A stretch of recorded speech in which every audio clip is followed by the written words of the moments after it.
Merci Madame la Présidente, cher Taoiseach, cher Michal.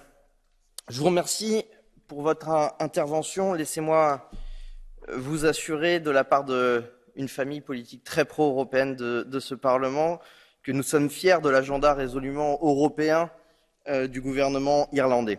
Comme nous pouvons compter sur l'Irlande pour défendre l'unité européenne, je voulais redire, cher Taoiseach, que les Irlandais peuvent compter sur Renew Europe et leurs députés Barry Andrews et Billy Keller pour défendre leurs intérêts, car depuis quelque temps, les intérêts des Irlandais sont les intérêts de l'Europe. En effet, nous voilà à nouveau confrontés, bien malgré nous, aux conséquences du Brexit. Nous savons, à Renew Europe, les inquiétudes des citoyens irlandais et nord-irlandais.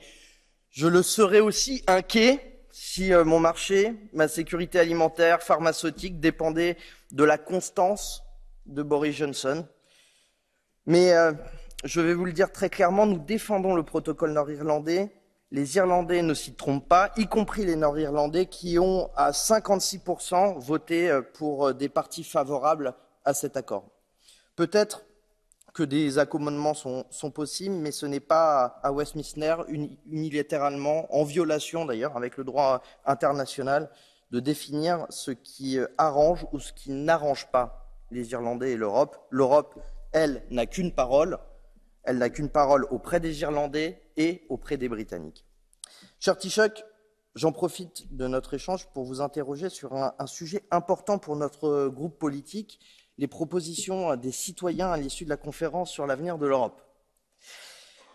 Nous appelons à une convention pour, si c'est nécessaire, faire évoluer nos traités. Cela nous semble essentiel pour enfin instaurer une initiative législative au Parlement, surtout mettre fin à un certain nombre d'éléments de décision, notamment l'unanimité sur certains points au Conseil. Un État ne peut plus bloquer les décisions qui affectent 450 millions d'Européens.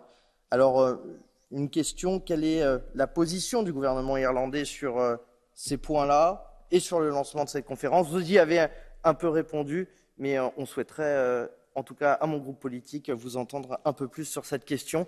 Merci beaucoup et effectivement, vive l'Europe et vive l'Irlande. Merci.